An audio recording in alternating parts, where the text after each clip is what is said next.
This video will go through Cambridge IGCSE Additional Mathematics 0606 May-June Series 2025 Paper 1 Variant 1, which is the no calculator paper now. So please pause the video before trying out the questions yourself first, then only refer to the answer. And yeah, let's go for it.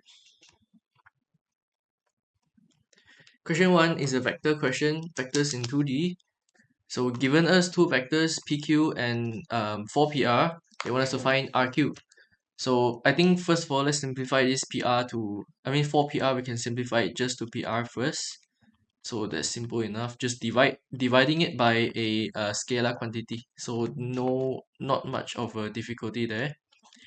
And for RQ now, we need to do the vector operation, right? So RQ, we can write it as a sum of two vectors, RP and summing it with PQ, right? So the first letter corresponds together. Right, the first letter is R. First letter is R, and the first letter here is also R, and the two letters in between, P. Right, the two intermediate letters here, P and P, they are the same. And finally, the Q is at the end. So at the end here, Q, and at the end here, Q. Don't know why it's doing that, but okay.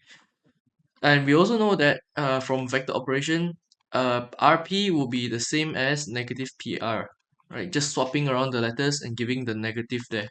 So I can rewrite it also negative PR plus PQ. So PR we have it. So again, negative in front is just a scalar multiple. So I can just do it without any additional operation. And then here, just copying down. And we're adding this, so finally we're able to get negative 2.5 and 5. Right, so that will be the final answer for RQ. Right. Moving on, question B. Given A, B, and C are these vectors where alpha and beta are scalars. Alright, so they are scalar constants. And given that this relationship is true, where C is equals to 3A minus 2B, find the values of alpha and beta. Right. So from here, I think it's just a simple thing of substituting the equations here. So C, we just copy it down since there's no operation there. Right. Remember, I is a vector, so please use a hat notation there. Right. So this will be, again, here is the A, here is the B, and here's the C. So after I substitute it already inside, I'll go forward and expand the brackets so that here we'll expand it, and then here we'll expand it, and I will collect the I and J terms. Alright, so okay, so now we have gotten this expression. And what we do here is we have I and J component, we have to deal with them separately. So we can equate them both separately, where the I, whatever coefficients in front of the I, why is it doing that?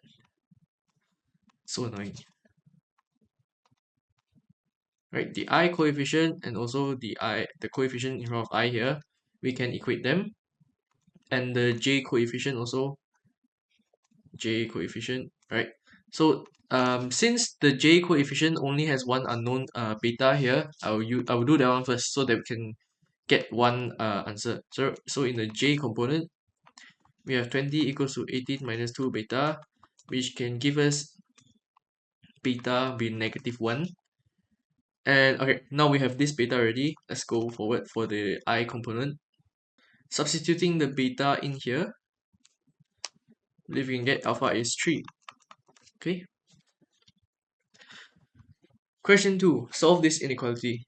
So yeah, let's try and expand this first. Okay. Now we have a quadratic inequality here. And I'll try and sketch this out for you. For a quadratic, we'll have the two roots, and then we want to see where how it fits to this inequality, right? So less than 0, we want to find the parts of the graph which are below the x-axis. So less than 0 in this case. So where is it? It will be within these two boundaries. This is below the x-axis. So we need to find the critical values, and that will be our answer lah. So let's try and factorize. Remember, paper 1, there's no calculator. So you are not allowed to use a calculator here. You must know how to factorize it manually. I think it should be like that. No, sorry. It'll be -3 and +1. Okay, so you must know how to factorize it manually. And then you should be able to get, again, now we have here the answer is -1 and 3 already. Okay, and our x lies between these two values. So this one will be our final answer. Right, moving on. Question 3. New topic in this series. Circle coordinate geometry. So a circle has this equation and point A has these coordinates. Show that A lies on the circumference of the circle. There are a few ways of doing this. You can use the center of the circle and use the Pythagoras theorem, but a simpler way to do this is to just substitute the values in here. So x goes here and y goes here, right? So 3 minus 4 squared, -1 plus 3. And as long, I mean, you can calculate here, maybe you can show your calculation more elaborately.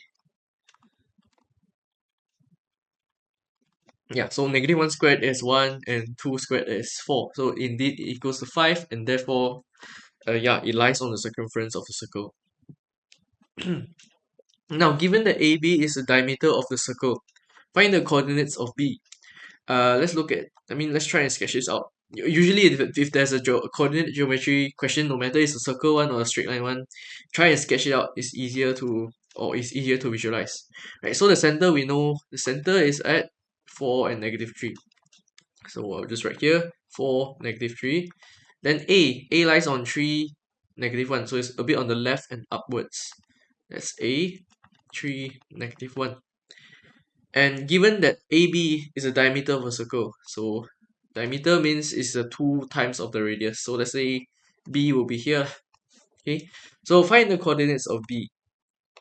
So I think since I sketched this already, it's easier for me to see. It's easier for me to use the vector method also. You can clearly see that this one, each one of these, one radius and one radius, is on a straight line. So going left here, going down here, right? And for the next from A to C, yeah, going left and then going right. Going right and then going down. Going right 1 unit and going down 2 units. Right? And then from C to B, that will be the exact same steps. Going right 1 unit, going down 2 unit. So the more rigorous explanation for this would be AC, right? AC, that's from A going to C. So this one, just this one. A going to C, that will be AO plus OC, right? So AO, we know that's OA negative, and OA, negative OA, right? Plus OC. So OA, that will just be the coordinates of A. That's just the position vector. So -3, -1, and OC, that's the position vector of C. So that's the coordinate of C. So we know that AC, that will give us 1, -2. Right, next, AB. Sorry, we want to find OB, right? OB. So we can go from OA. Yeah, OB, that's the coordinate of B. That's the position vector of B. So let's say, our O is somewhere, should be here lah, our origin. That's the start of our Cartesian coordinates. So O to A and O to B, so on and so forth. Right, OA minus plus AC. 2A, plus AB. But AB, we know that is just 2 of AC, because AC is the radius of a circle and AB is the diameter, as stated in the question. So we can just write 2AC here. OA again is the coordinate, so I'll just write 3, -1, 2AC. And the 2 here is just a scalar multiple, so I can directly add it like that. Right, so now we have OB, therefore the coordinates of B are 5 and -5. Right? Right, that's a vector method of solving this. Find the equation of a tangent to the circle at A. Again, we try and sketch this out again. Center at what was the center? 4, -3. A 3, -1. Right, and as we know, the tangent to the circle at any given point on the circumference. Let's say this is a perfect tangent. The tangent will be exactly at a right angle to the radius. Right, so what we need to do, or the m of the tangent, it will be the normal or the perpendicular. So that's 1 over or -1 over m of AC. So let's find MAC first. So gradient, remember that's just the change of y over change of x. So okay, so the gradient of AC there is a -2, and therefore gradient of tangent there is 1 over 2. And so we have the straight line equation y equals mx plus c, and we know the m already, so we put it through a point we know there's A, then we can get the constant, which is the y-intercept. So C -5 over 2. So yeah, alright. So y equals to half x minus 5 over 2. Right, so this is a final answer. Right. Okay, solving this equation. Immediately it looks like a quadratic equation. You can see that this one is just a multiple of 1 over 6, right? So try and notice this type of patterns. X 1 over 3 is just the same as x power 1 over 6 square it. Because why? Remember this rule for the uh, exponents, right? So if you have an exponent to power of another exponent, those two exponents multiply. So in this case also, x 1 over 6 to the power of 2 again, that's x power 2 over 6, which is x power 1 over 3. So next, what we do is we replace this in terms of x power 1 over 6. And it's being rearranged, hopefully to be more familiar. It looks like a quadratic equation, and we try and factorize them. Again, no calculator. So x power 1 over 6. 1 over 6. Yeah. So we have two answers here. X power 1 over 6 is -1, or x power 1 over 6 is 2. Obviously, if you have an even root where this is even, 6 is even, and 1 over 6 is the root of 6 of x, right? So this cannot be a negative number. So we have to reject this. Right? We cannot have a negative even root. If it's an odd root, then yeah, let's say if a square root of a negative, cube root of a negative exists. But for an even root, like square root of 2, square root of 4, root of 4, root of 2, a negative, that doesn't exist. And for here, root of 6, we just raise both sides to the power of 6. So 2 power of 6. And if you recall, 2 power 3, that's 8. 8 times 8, 64, right? Okay. Solve this simultaneous equation. Okay, first, we take this one. The log of x plus 2y equals to 0. Let's try to transform this into a algebraic form or standard form.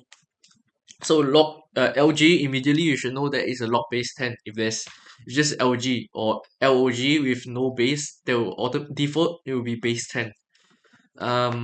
So we raise both sides to the power of 10 like that to get rid of the log, and we will have x plus 2y equals to 10 power 0. And if you know anything power 0 barring 0, so anything power 0 except 0, that is 1. So we have this relation where x equals to 1 minus 2y. So let's label this as equation 1 and equation 2. So we can substitute equation 1 into equation 2. Right, so 1 minus 2y. Okay, so up to here, after simplifying all this algebraic nonsense, you can get to this point. And remember, if you have until this point, you might be tempted to do, you can cancel out one of the y, right? So -4y equals to or 4y equals to y straight away. Oh, sorry, 1, right? But in doing that, you lose one answer, which is y equals to 0, because that's also a solution. So obviously here you can, a product of two things uh equals to 0. That means any product, any of the, any of this function equals to 0, that is a solution. So y equals to 0, or 4y plus 1 equals to 0, y equals to 1 over 4. So we have two solutions here, but again we have to check. Oh wait, we haven't found y yet. So sorry, we haven't found x yet. So let's check back into the original equation into 1. So x here will be 1, and x here will be 1/2. So both cases actually, yeah, the log function restricts where x plus 2y has to be greater than 0, and um both of these requirements fulfill, both of these solution sets fulfill that requirement. So both of these are acceptable solutions or solution pairs. All right, cracking on 5a, modulus. Okay, modulus equation. Just try and isolate the modulus onto one side first. So we rearrange it. Right. After rearranging it, you can either do it by splitting it to one is a positive and one is a negative, or you can just square it. You can square both sides. And squaring it, actually, why we square it is to remove the negative part, so we do it simultaneously. So it's up to you which way you prefer to do it, but as long as you get the final answer. Yep, we have two answers here, and both of them, again, the x is not outside the modulus, so we don't really care. Even if it's negative, it's still acceptable. Okay, so two answers. Okay, part B, sketch the graph of a trigonometric function. So first of all, the first thing, if there is a vertical shift, right? Always draw the center line first. In this case, it's -2. So we label -2, then we sketch the center line. Of course, use a ruler for this when you're doing it in real life. And we look at the period. There's no period value here, so the period, it will be as usual 360 degrees, and the amplitude 5. So we can try, we sketch that on the with respect to the center line also. So going up from -2, we're going up 5, so that will be at 3. -2 going down 5, that will be -7. Okay, so far so good. Now we sketch the points that we supposed to draw. So we know sine starts at 0, it goes up to the maximum at 90 degrees, goes back to 0. When I say 0, it's with respect to the center line. So I will consider the center line to be the 0 lah. Okay, at another 270 degrees, it goes to the minimum, and it goes back to center at 360 degrees. So we sketch this. Try and sketch this with a nice shape, smooth. Ah. Yeah, try and maintain a smooth curve and also a symmetrical about the maximum and minimum points. Alright, so that's about the sketching. Okay, a curve has this equation. Show that dy dx can be written as in this form, where a is a positive integer to be found. First of all, I'm going to split this fraction to be easier to deal with. As we know, with exponent rules again, power n with a fraction, you can split the fraction into a power n, b power n. So that's what I'm going to do. Y is x squared minus 1 power 4 over x squared plus 1 power 4. And here it's clearly you have to use the quotient rule here. Okay, you have a function divided by a function. I mean, you can use the product rule by rewriting the function as a negative exponent, but I prefer to use the quotient rule here because this form looks suspiciously like the quotient rule already. So recall that the quotient rule, right? So if you want to differentiate a quotient u over v, where u and v are functions of x, differentiable arbitrary functions of x, we leave the bottom one first, and we differentiate the top one. Minus, remember, it's a minus, so the order matters here. Minus the derivative of the bottom function and leave the top function, and at the bottom square it. So that will be the quotient rule. Okay, so first of all, I'll copy down the bottom function, which is x squared plus 1 power 4 here, and I'll differentiate the top function. Top function differentiated, bring down the 4, right, minus of the power. Then I also need to multiply by the derivative of the inside function, which will give us 2x. Right, x squared minus 1, you differentiate that, just only consider the 2x. The negative 1 you disappear because it's a constant. Then we have x squared minus 1 power 3. Right, so that's a chain rule. Then we minus off the derivative of the bottom function. So that is again we bring down the power 4. The inside function differentiate, that's 2x, and then yeah, the rest is just this one. And multiply by the top function, but leave it. So x squared minus 1 power 4. Everything divided by x squared plus 1, 4. And then we have to square it also. So let me just clean this up a bit so that you can try and see clearer. Okay, so I hope you can see that at the numerator we have two, let's say a difference of two terms. So we have some similar algebraic terms also. So we have 8x here. Why is it doing that? Okay, anyway, we have 8x, we have x squared plus 1, x squared plus 1, and we have x squared minus 1, x squared minus 1. So you try and factor this out to try and make it into something similar to the form that they want us to present it in. So the 8x, again, in both terms, you can take out the 8x completely because, um, yeah, it's in both terms. Right? 8x is in both terms, so we can just take it out. Let's see, wait. Okay, so once we take out ax, that's gone from both terms. Now we try and take out this one, the blue color one, x squared plus 1. The maximum we can take it out is power of 3, right? Because the maximum of the here is power of 3. So if when we take out this one, the second term you will have none of this left. Only the first term you will have power of 1 here. And next is for the x squared minus 1. Again, we take out power of 3 because here the power highest is power of 3. The first one, remember, there's only x squared plus 1 that is left. The x squared minus 1 is gone.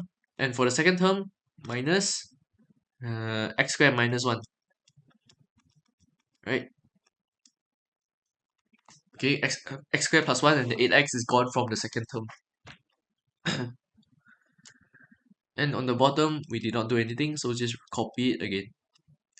So let's see. Top here, x squared plus 1. Bottom here, x squared plus 1. We can try and cancel it.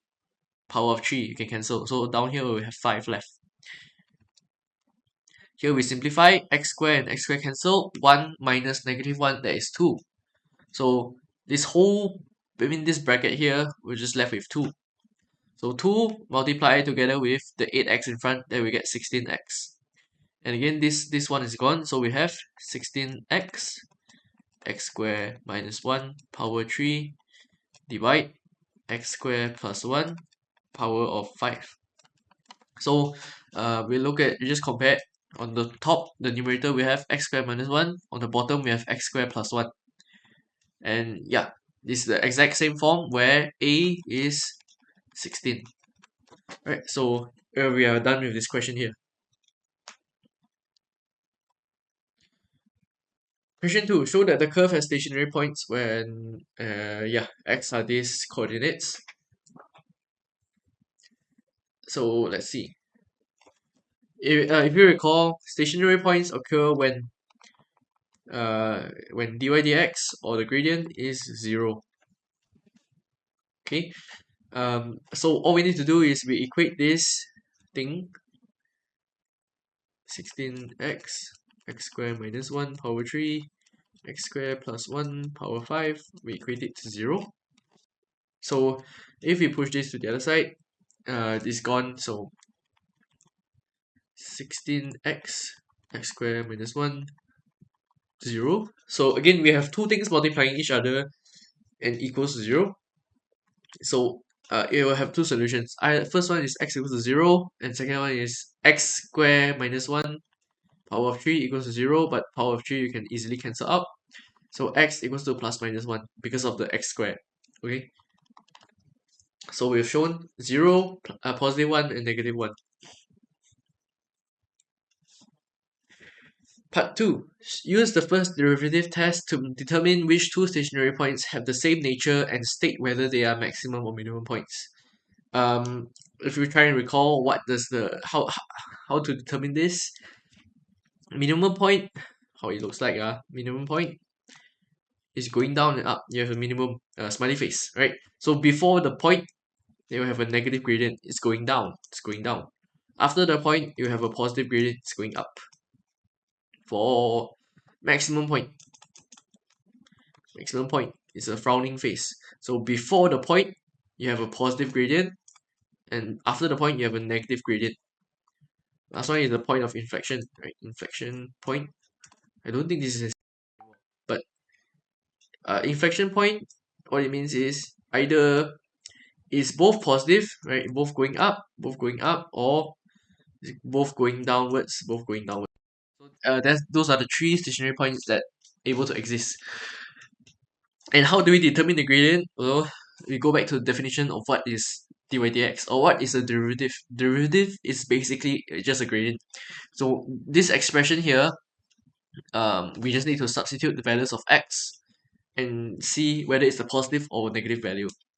Right, so let's just check. We have negative 1, 0, and 0. So let's just do negative 1 first. Around x equals to negative 1. So we have to choose a value that's smaller than negative 1. So let's try and find something that's easier to calculate. So we choose negative 2 lah. So dy dx, we evaluate it at x equals to negative 2. So 16 times negative 2, negative 32. Negative 2 squared. 4 minus 1, that's 3 cubed. And bottom also, that's 5 power of 5. So again, you don't have calculator, so you don't, or you're not actually expected to give the numerical value of this. You just have to determine whether it is a positive or negative value. So in this case, the 32 is negative, 3 is positive, 5 is positive. So this whole thing will come out to be a negative value. So that's around negative 1. And yeah, so let's find the one that's after negative 1. So x equals to negative 0.5 perhaps, right? Yeah.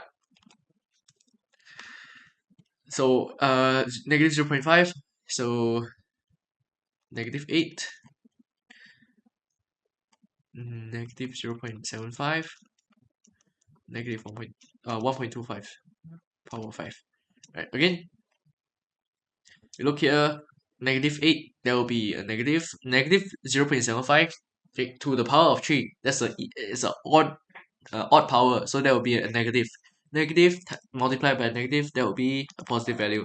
So at 0.5, that will be a positive value. So x at this point, x negative 1, that will be a minimum point, right? A minimum point. Okay, going on around, next is around x equals to 0. Alright, so before x equals to 0, we can use the same thing. You can use the same evaluation at x equals to 0.5. So let's do x when x equals to 0.5, positive 0.5 instead. So 8, negative 0.75, 1.25. Right, so that will be the same thing. And in this case, the 8 has become positive, but the negative 0.75 is still negative, so it will be a negative point. So at okay, before x equals to 0 is a positive, after x equals to 0, that's a negative. So x equals 0 is a maximum point. So lastly, I mean, there's only one option left, which is x equals to 1. And we don't know which one is, we don't know which one is the same yet. So dy dx evaluated at x equals to 2, right? Yeah. So again, we have 32, 3, and 5. So here is a positive. And before x equals to 1, there is a negative. After x equals to 1, there is a positive. So x equals to 1 is a minimum point. So what we can conclude is the two stationary points that are the same is x equals to -1 and x equals to 1 are minimum points. Minimum points. Right. So yeah, we have proven these two. Right. So just a reminder that the question itself asks you to use the first derivative test. So if you go and do the second derivative of this thing, you will get no points, which again is not worth it to do lah. It's only 2 marks. And you look at the first derivative, it's already a product rule, chain rule, and quotient rule all combined. If you have to take the derivative again, so it's not worth it to get the 2 marks. And it's going to be quite difficult to do it also. Okay. So question 7, find the x coordinates of the point where the curve cuts the x-axis. So this curve is a cubic curve actually, and what they are really asking you is find the roots of this. Find the roots of this cubic graph. So first, let's expand this for easier visualization, and also I'm going to straight away equate it to 0. So okay, after your expansion, you should get this cubic expression. And so this question is not so explicit in what it's asking, but obviously if you recognize that you want to find the roots of a cubic polynomial, then you know that you should try and use the factor theorem. Right, the factor theorem, remember, if px equals to 0, then x is a root. So we can the first root we always try and use this factor theorem to find it. Otherwise, you cannot just randomly go and do the long division starting first. So how you choose the root is that, or how you guess the root is that it's always a factor of the constant coefficient. So it can be 3, -1, 1, -3, and that's the only 4 combination that you can choose. So let's try let's try 1 first because that's the easiest to calculate, right? So 2, 1 cube, right? So okay, indeed that first try that I substitute 1 inside all the x terms, that I get a 0. So we know when x equals to 1, this expression is 0. Therefore, x minus 1 is a factor, right? So what I can do is I will proceed to do the long division for this. Or if you know, or the synthetic division, that's also fine. Whatever method that you are taught and you're comfortable with. Okay, so we've gotten the quadratic factor. Okay, the quadratic factor we just need to simplify further or factorize further. So okay, so now we have expressed this cubic in terms of 3 linear roots, or 3 linear factors, and now we can just easily find the roots. X equals to 1, x equals to half, and x equals to 3. So the 3 roots of the cubic graph. So the x coordinates only. So yeah, that's all we need. Next, write down the set of values of x for which log 12x minus 4 base 5 exists. This is a universal rule. If you try and sketch out the log graph, how it looks like is that it will never touch the y-axis. So what it means for the domain or the set of value of x has to be greater than 0, or the input of the logarithm function must be equal to 0. So here 12x minus 4, whatever this is, must be greater than 0, and x be greater than 1 over 3.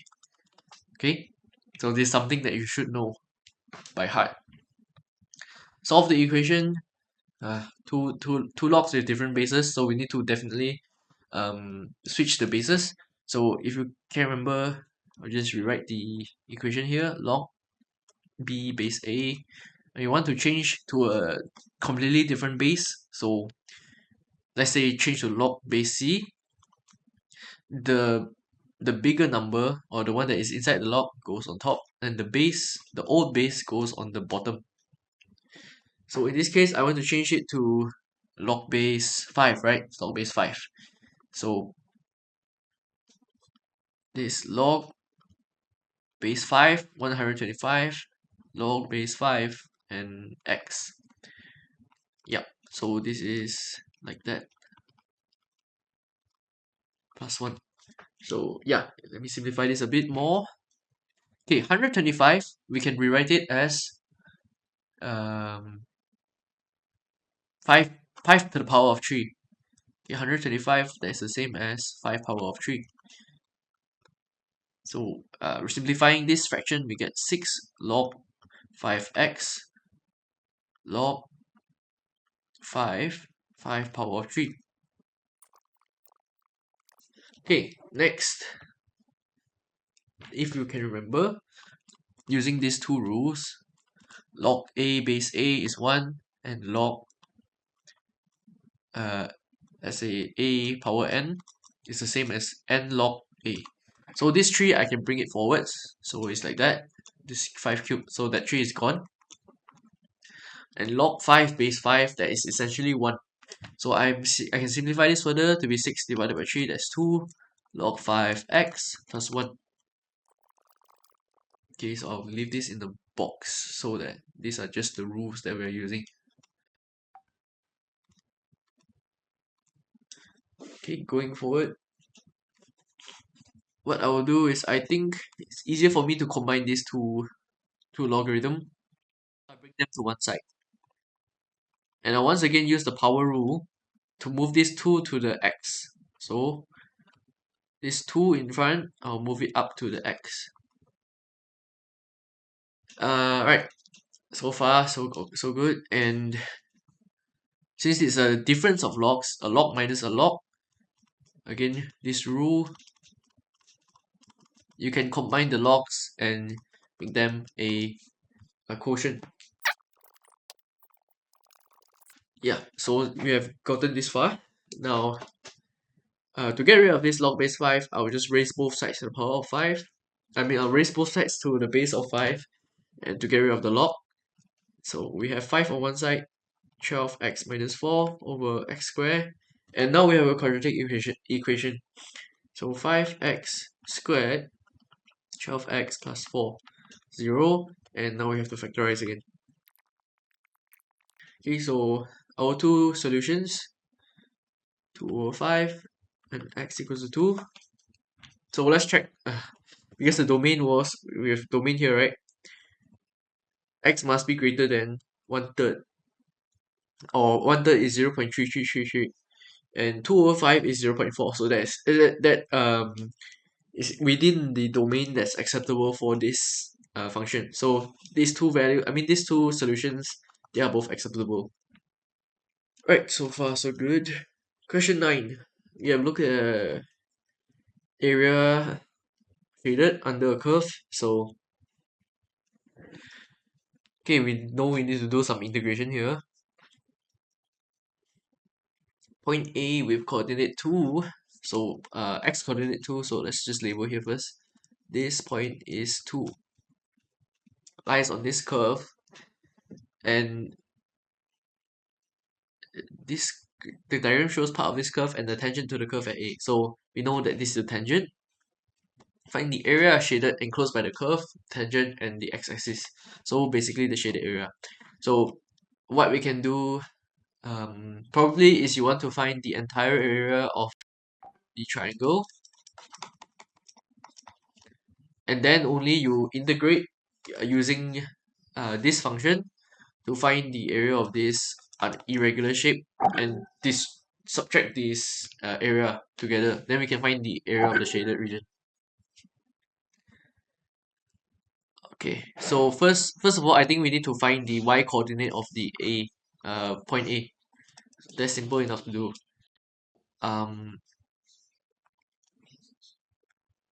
At A, right? At A, so y equals to 8 plus 1, which is 3. Okay, so we know this area is 3 already. Great. So A is 2, 3. And here, Okay, we don't know what is this point yet. Okay, fret not. I think we can find the equation of this line using the derivative. Okay, we can use the derivative of the function y here. So let's find dy dx. Okay, and we want to find it, we want to find the gradient at this point, or at the tangent point.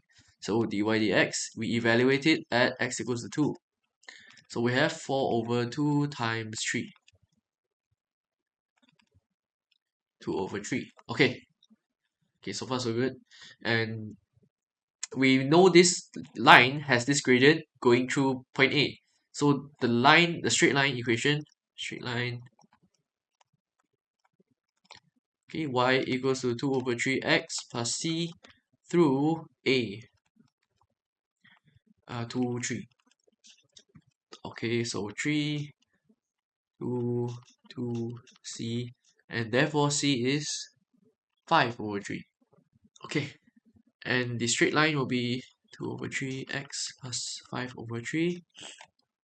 To find, let's say this is point B lah, that's point B. Point B, y will be equals to 0. When y equals to 0 at B, y equals to 0, x will be equals to 2.5. Is it 2.5? Yeah. So B will be negative 2.5 and 0. Okay, so yeah, that's great, because now we can find the area of triangle already. Area of triangle, let's call this point C. So ABC, area of triangle ABC. The height we know is 3. Height is 3. I mean, the triangle formula, right? Half height base.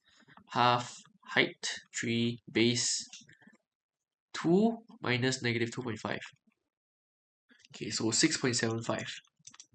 1.5 times 4.5. Yeah, 6.75. So try and do this without your calculator as practice also, because you'll be able to do this in the exam. Okay, great. So we have the area of the triangle. Now let's try to find the area, the blue area underneath the square root function. So, oh, I believe we did not find the 0 of this one. So maybe let's label this point D. Point D, point D, also y equals to 0. So square root 4x plus 1 is 0. X is be negative 1 over 4. Okay, so for this area, let's integrate from negative 1 over 4 to 2. So we write it as area under curve. Integrate from negative 0.25 to 2 of 4x plus 1, or to be easier, I will use the root, I will write the root as a fraction of half dx. So we add 1 to the power and divide it by the new power, we get 2 over 3 times 4, right? Divide it by the derivative of the inside function also. Then we evaluate it at the limits. Okay, so this numbers is just scalar multiple, so I'll just leave it outside the limits. 2, 0.25. Remember the top limit goes first, so this simplifies also to 1 over 6. So when I substitute 2, 4 times 2, that is 8 plus 1, that is 9. So 3 power of 3, 27, minus 4 times negative 0.25, 0. Okay, 1 plus 1, that's 0. Okay, great. So 27 over 6. So area shaded, okay. Oh, area shaded. Because if this is not a nice number, something must have gone wrong. Okay, anyway, let's proceed first. So area shaded. Because remember, we don't have a calculator, so I expect this all to be nice values. 27 over 6 minus 6.75. That's 27 divisible by 6. Right, 27 divided by 6 is 27 divided by 3 is 9. then divide by 2 again is 4.5, which is less than 6.75. That can't be right. Yeah, that can't be right. Okay, what? Yeah, I messed up the. It should be the triangle minus of the the area under curve, right? So this should be flipped the other way around. So that's why it wasn't right. So it should be the triangle, the area of the triangle, the big red area, which is 6.75 we have calculated just now, minus of this one, 37/6, or 4.5. So which is the shaded, I mean not the shaded area, which is the area under the curve, then we get our shaded area. So we have 2.25. Okay, so try to do this without your calculator to train your mental arithmetic also. Okay, we didn't even need the working space. Question 10. Show that this expression can be written as secant theta. Let's see first. So cosecant square minus 1, that's a Pythagorean identity. So I think it's on the formula sheet, if I'm not mistaken. Yeah, cosecant minus 1, that is cotangent. Okay, so just replace this as cotangent square. 1 plus tangent, that is secant square, right? So this one is secant square.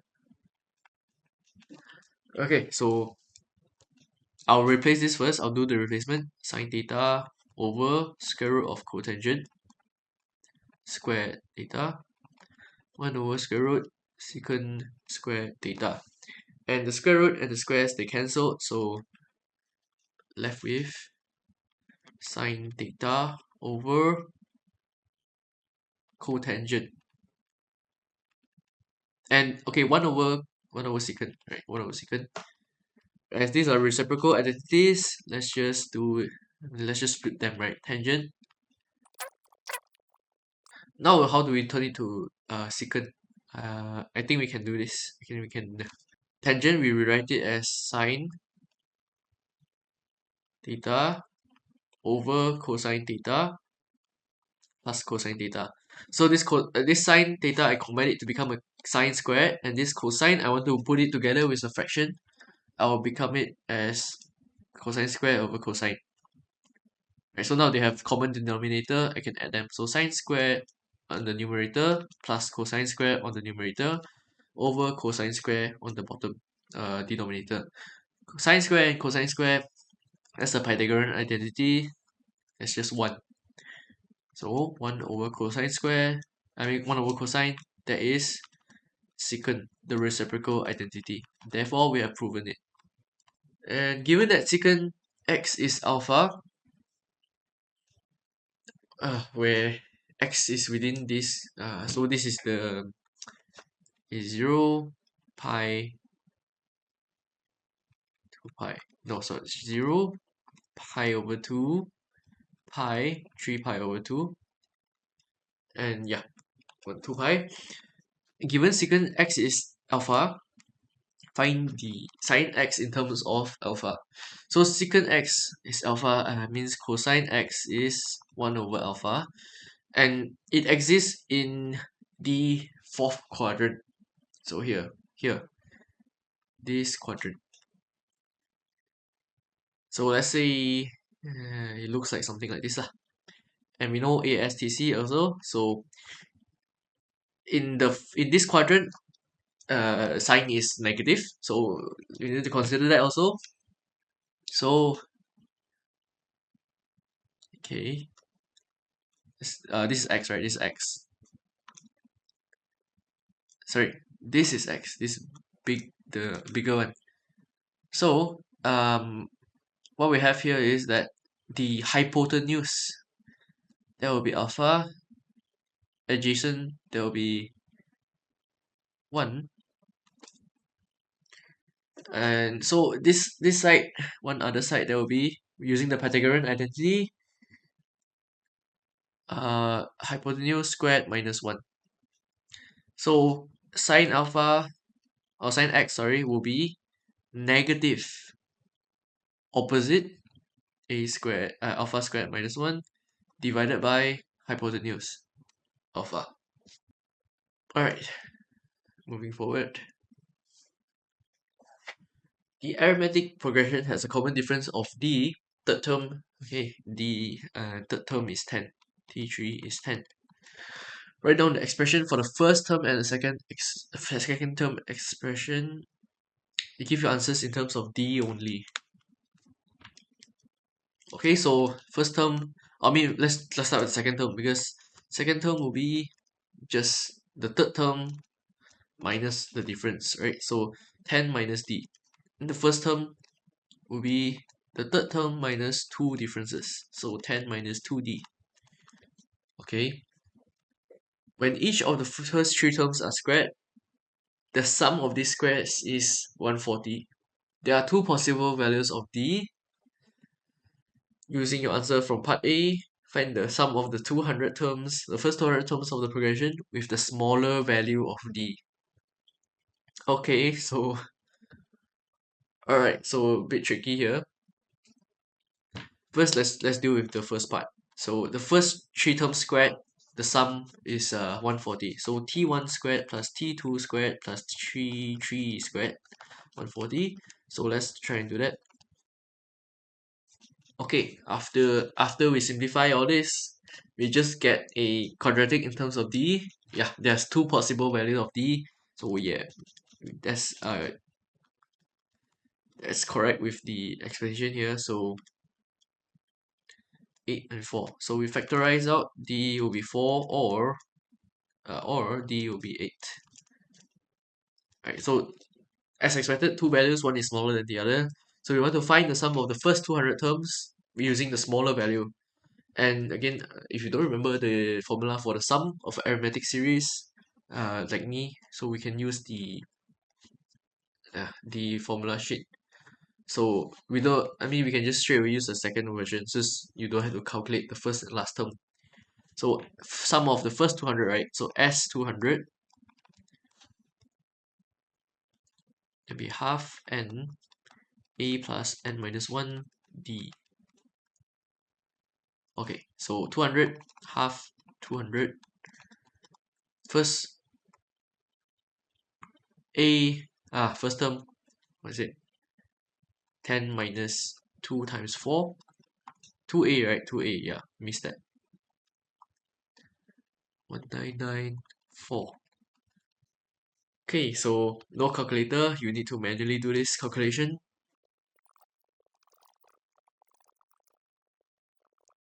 Right, so yeah, after calculating, you should able to get 80,000, sorry, 80,000. Okay, great. In this question, n is greater or equal than 6. Use an algebraic method to show that n c5 minus n minus 1 c5 can be written as n minus 1 c4. Alright, so it's just basic algebra here. You forget the formula for what a combination is, you can look at the formula sheet again. It's a NCR is the same thing as the vector representation. So NCR is the same thing as NR is the same thing as n factorial over n minus r factorial, r factorial. So let's try and transform this into algebraic terms. So NC5, we'll just copy down first. NC5, on top that's n factorial. The bottom that's n minus r, in this case is 5. Okay, factorial and 5 factorial. Okay, next for the n minus 1 c5, that's a bit more complicated. N minus 1 factorial at the top over n minus 1 minus 5 factorial on the bottom and 5 factorial on the bottom. So this -1, -5, combine it, just get -6. So on the bottom is n minus 6 factorial. Okay, so far so good. We can try and reduce the factorials. N factorial over n minus 5 factorial. N factorial, what it means is just n multiply n minus 1, n minus 2, so on and so forth, right? N minus 5 factorial, that is n minus 5, n minus 6, so on and so forth. So up to n minus 5 and n minus 6, this all cancels. So what I'm left with for the first term here that will give me n minus 1, n minus 2, n minus 3, n minus 4. Okay, that's the first, that's what happens in the first term here. What about the second term? I want to get rid of this n minus 6. So same concept here, n minus 1 factorial, that is n minus 1, n minus 2, n minus 3, and so on. N minus 6 factorial, that's n minus 6, n minus 7, and so on. Okay, so the n minus 6 terms afterward, that cancels off with this. So the last term in, here, there will be n minus 5, if I'm not mistaken. Yeah, n minus 5. So n, it starts with n minus 1, n minus 2, n minus 3, n minus 4, n minus 5, and all over 5 factorial. Okay, so now we want to make it into the form of n minus 1 c4. So we still need some algebraic manipulation here. Okay, so let's try and factorize what we have in common. N minus 1 up to n minus 4. Okay, n minus 1 all the way up to n minus 4. Yeah, you can factorize out because they're all the same. So what we're left with is n minus 5. Then everything, sorry, here we bracket, right? And everything is the same denominator, so I can just combine them. So n cancels off here, and we're left with a positive 5 here. And 5 factorial, what you can, that is just 5, 4, 3, 2, 1, right? So, and here we have a 5, positive 5. 5, 5 cancel, left is 4 factorial on the bottom. And n minus 1 multiplied to n minus 4, same thing as here. We can write it as n minus 1 factorial divided by n minus 4 factorial. Sorry, n minus 5 factorial, because n minus 4 is still there. So we have the n minus 5 onwards it cancels out. Same as this, similar to this fashion, right? Where instead of n minus 6 is n minus 5. Right, and therefore, or maybe we can show it even more explicitly in this form. N minus 5, there's n minus 1 minus 4 factorial, 4 factorial. And therefore it's the same as n4, nc4. Sorry, n minus 1 c4. Okay, so yeah, now we have proven it, and yeah, this is quite a new way of asking combinatoric on this syllabus. Never seen it come out like this way before, so that's a bit interesting. But yeah, all the best for your studies, and thanks.